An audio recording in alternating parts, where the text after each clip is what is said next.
कांग्रेस के युवा नेता पलायन रोको नौकरी दो पदयात्रा लेकर 9वें दिन पहुंचे दरभंगा और वो अगले दिन मधुबनी के लिए रवाना भी हो जाएंगे। सैकड़ों की संख्या में कांग्रेस कार्यकर्ता एनएसयूआई के राष्ट्रीय प्रभारी कन्हैया कुमार के नेतृत्व में न्यू खायासराय कैंप से ध्वज वंदन के साथ यात्रा की शुरुआत की गई। कार्यकर्ता गाजा बाजा के साथ जयकारा लगाते हुए पंडासराय, लोहिया चौक, बाकरगंज, रामगंज होते हुए खानका चौक पहुंचे, जहां पहले से मौजूद कार्यकर्ताओं ने कन्हैया कुमार का जोरदार स्वागत किया। इसके बाद यात्रा मौलागंज, मिर्जापुर आकर चौराका टलवाड़ी होते हुए बागमोड़ पहुंचा, जहां लीला कृष्ण भवन में लंच ब्रेक के उपरांत प्रेस को संबोधित करते हुए कन्हैया कुमार ने कहा कि यात्रा कोई चुनावी नहीं है, बल्कि इसका उद्देश्य बिहार के लोगों के बेरोजगारी, पलायन, शिक्षा, स्वास्थ्य और बदहाली की समस्याओं को लेकर उन्हें जगाना, उन्हें बताना। उन्हें कहा कि आज बिहार के लोगों को उस शिक्षा से लेकर नौकरी और बेहतर इलाज के लिए पलायन करना पड़ता है, क्योंकि यहाँ इस तरह की सुविधाएं नहीं हैं। उन्होंने आगे कहा कि बिहार से पलायन तभी रुकेगा जब सरकार इन सभी मुद्दों पर गंभीरता से काम करेगा। इसके साथ उन्होंने पेपर लीक और पेंडिंग भर्ती का मुद्दा उठाया। उनके साथ विधान परिषद में कांग्रेस दल के नेता डॉक्टर मदन मोहन झा, जिलाध्यक्ष सीताराम चौधरी, मीडिया प्रभारी असलम, मेयर नाजिया हसन, साथ कई प्रतिनिधि भी शामिल रहे। वहीं खायासराय में कांग्रेस नेत्री रीता सिंह के नेतृत्व में रघुवंश कुमार सिंह, राजीव सिंह, मिथिलेश पासवान आदि ने पाक चादर से सम्मानित किया। यात्रा के क्रम में जगह जगह पर कन्हैया कुमार का लोगों ने जोरदार स्वागत भी किया। इसकी तस्वीर आप स्क्रीन पर देख रहे हैं। उसके बाद कन्हैया कुमार ने प्रेस को संबोधित करते हुए क्या कुछ कह रहे हैं वह भी आप सुने।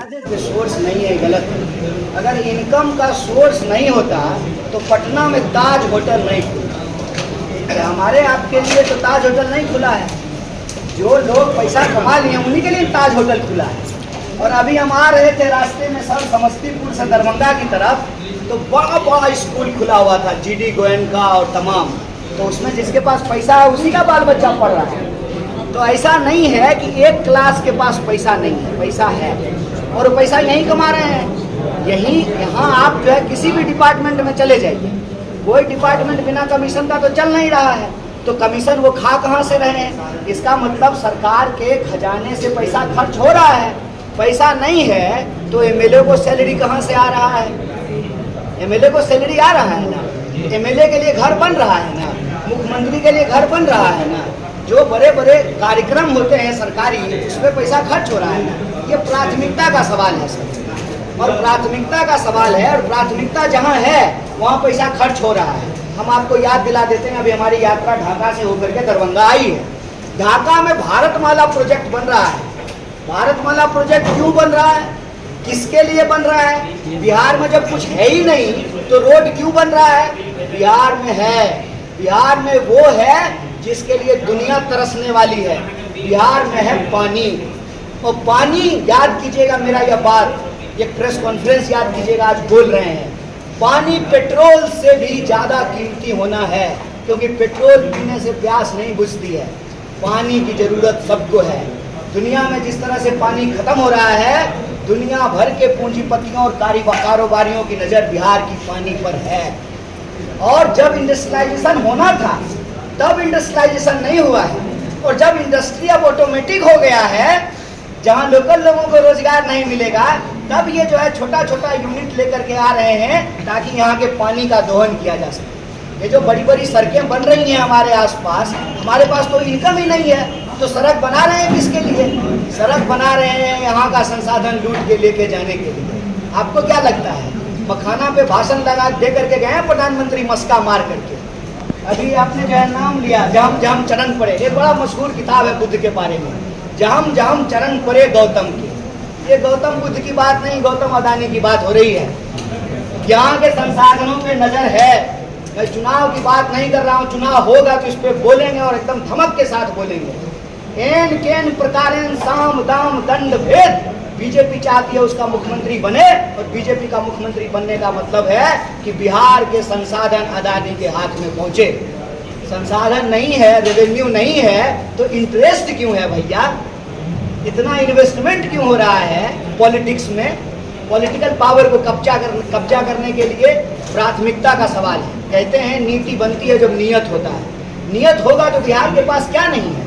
आप याद कीजिए 1952 का बिहार, 1952 का बिहार भारत का सबसे पिछड़ा राज्य नहीं था, दूसरे नंबर का राज्य था 1952 में। हमारा जो है पर कैपिटा इनकम आप उठा करके देख लीजिए, जानबूझ करके इसको बर्बाद किया गया है, जानबूझ करके जो इसको लेबर फैक्ट्री बनाई गई है। और मैं डंके के चोट पे कहता हूँ, what Bihar has been serving to the country, India has serving to the world. हाथ में हथकड़ी लगा करके पंजाब और हरियाणा के मजदूर भेजे गए हैं ना, जो हमारे साथ देश के भीतर होता है, हमारे देश के लोगों का के साथ वो देश के बाहर हो रहा है। और यह जो डंका बजने की बात है, विश्वगुरु बनने की बात, ये सिर्फ प्रचार है। हकीकत ये है, वो कहावत है ना, गौर भूंजी भांग नहीं, जब तक आपके कोठी में अनाज नहीं होगा, जब तक आपके घरों में किताब नहीं होगा, जब तक परिवार के लोगों के बीच में आपसी मेल और सम्मान नहीं होगा, देश तरक्की नहीं कर सकता है। इसीलिए साजिशन बिहार को लड़ाया जा रहा है। बिहार को लड़ाने का, नफरत की आग फैलाने का साजिश क्या है? साजिश ये है कि यहाँ के रिसोर्स पे नज़र है। ये मत कहिए कि बिहार के पास अपना कुछ नहीं है, बिहार के पास अपना सब कुछ है। और सबसे बड़ी चीज़ है ह्यूमन रिसोर्स। मानव शक्ति से ज़्यादा बड़ा ताकत क्या हो सकता है? मानव शक्ति एक, खाने के लिए जो है फूड, सारा फूड पार्क खोलने का तैयारी हो रहा है। और जल, जल जो है वो पेट्रोलियम से भी ज़्यादा कीमती होने जा रहा है। बिहार को सिर्फ और सिर्फ एक नीति निर्धारण की जरूरत है, जिसके लिए पॉलिटिकल बिल की जरूरत है। और पॉलिटिकल बिल आएगा कैसे?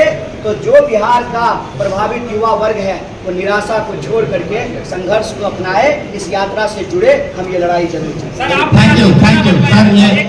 एक ऐसा मुद्दा उठा रहे हैं जिस मुद्दे को मुझे लगता है हर राजनीतिक दल को आज नहीं तो कल उठाना पड़ेगा। और आज यह भी समझ में आता है कि जो राष्ट्रीय स्तर पर सत्तारूढ़ दल है वो क्यों हमारा, आपका, मीडिया का, विपक्ष का, समाज का ध्यान इन बुनियादी मुद्दों से हटवाना चाहता है, भटकाना चाहता है, क्योंकि वो अपनी विफलता को ढकना चाहता है। और विफलता को ढकने के लिए समाज में विवाद पैदा करना चाहता है। जितना समाज में विवाद होगा उतना नौकरी की बात नहीं होगी, पलायन की बात नहीं होगी, धंधे और व्यापार की बात नहीं होगी। जैसा अभी राम मोहन झा साहब ने जो मुद्दा उठाया, वित्त सहित, वित्त सहित चाहते हैं ना, ये वित्त रहित तो है, हम तो वित्त सहित की मांग कर रहे हैं। तो ये सारे मुद्दों से ध्यान हट जाए बिहार के लोगों का, देश के लोगों का। ये वो षड्यंत्र चल रहा है पिछले 10-11 साल से, खास तौर पे ये षड्यंत्र बहुत तेजी से चलाया जा रहा है। तो ऐसे में समाज के और राजनीति के विमर्श को कैसे बदलें, नैरेटिव को कैसे बदलें, ताकि वो मुद्दे पटल पर आए, सबके सामने आए और हमारे आपके जहन में न रह जाएं। मुद्दे वो चुनाव के भी बने। वो कौन से मुद्दे हैं?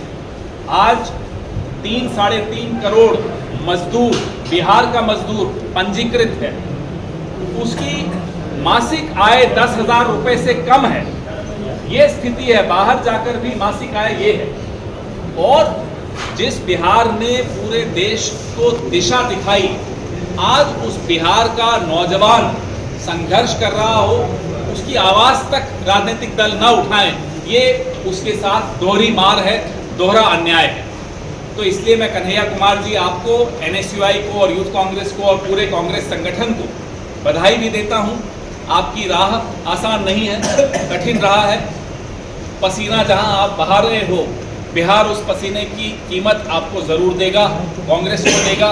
और तमाम राजनीतिक दलों को आप मजबूर करेंगे कि उन्हें इस चुनाव से पहले अपनी नीति स्पष्ट करनी पड़ेगी। बिहार के नौजवान के लिए उनकी नीति क्या है, बिहार के मजदूर के लिए उनकी नीति क्या है, बिहार के विद्यार्थियों के लिए उनकी नीति क्या है। कल जब हम यहाँ उतरे पटना हवाई अड्डे पर, तो न्यूज़ फ्लैश आ रहा था कि असम में 11वीं कक्षा का पेपर लीक हो गया और 11वीं कक्षा का एग्ज़ाम कैंसिल हो गया। बिहार में ये अक्सर हो रहा है, बार बार पेपर लीक होना, बार बार कैंसिलेशन होना। माता पिता कर्जा लेकर कोचिंग दिलवाएं और उसके बाद नौकरी तो छोड़ दीजिए, नौकरी की भर्ती की जो प्रक्रिया है वो ही कैंसिल हो जाए, तब तक उसकी उम्र निकल जाती है। और ये समस्या बिहार में बहुत ज़्यादा देखने को मिलती है। जहाँ जहाँ गाँव पड़े उनके, जो गुजरात से आए हैं, गुजरात में 5 साल में 32 पेपर लीक हुए हैं, कैंसिलेशन हुई। जब वो यहाँ आ गए, सरकार का हिस्सा बन गए, देखिए बिहार की क्या हालत हुई। नौजवान की क्या हालत होगी, विद्यार्थियों की क्या हालत होगी। इसलिए ये, और मैं बड़ा खुश हूँ ये जानकर, मुझे आज ही मालूम पड़ा कि रोज एक स्थानीय मुद्दा आप उठाते हैं। चुनाव जब कोई लड़ने आए आपके पास, वोट मांगने आए आपके पास, या टिकट मांगने आए हमारे पास, तो क्या वो स्थानीय मुद्दों की जानकारी रखता है, का ज्ञान रखता है, उसका समाधान के बारे में उसने क्या सोचा है, ये सब एज अ वोटर आपको भी जानना ज़रूरी है, एज अ पार्टी हमें जानना ज़रूरी है, और एज अ मीडिया हम सबको सीधा रखना की जिम्मेदारी आपकी। इसलिए मैं फिर से, क्योंकि ये सब थक कर आए हैं, आप लोग भी गर्मी में बड़ी दूर से आए हैं, ज़्यादा लंबी बात नहीं रखूँगा, लेकिन राजनीति इन्हीं मुद्दों पर होनी चाहिए। वोट मांगने का हक उन्हीं लोगों को होना चाहिए जो इस तरह के मुद्दे उठाने की हिम्मत रखते हों, क्षमता रखते हों, और इन समस्याओं का समाधान रखने का भी उनके पास एक विजन उनके पास है, हमारे नेतृत्व के पास है। इसलिए हम आप सबकी आंखों में आंखें डालकर ये बात कह रहे हैं कि असली मुद्दे ये हैं। थैंक यू फॉर वॉचिंग दर्पण 24 न्यूज। खबर को सबसे पहले पाने के लिए यूट्यूब पर देख रहे हैं तो सब्सक्राइब करें, फेसबुक पर देख रहे हैं तो फॉलो करें। कमेंट्स में अपनी राय या अपने आस पड़ोस में समस्या हमें बताएं। हमें सपोर्ट करने के लिए लाइक और शेयर अवश्य करें। धन्यवाद। थैंक यू फॉर वॉचिंग दर्पण 24 न्यूज। खबर को सबसे पहले पाने के लिए यूट्यूब पर देख रहे हैं तो सब्सक्राइब करें, फेसबुक पर देख रहे हैं तो फॉलो करें। कमेंट्स में अपनी राय या अपने आस पड़ोस में समस्या हमें बताएं। हमें सपोर्ट करने के लिए लाइक और शेयर अवश्य करें। धन्यवाद।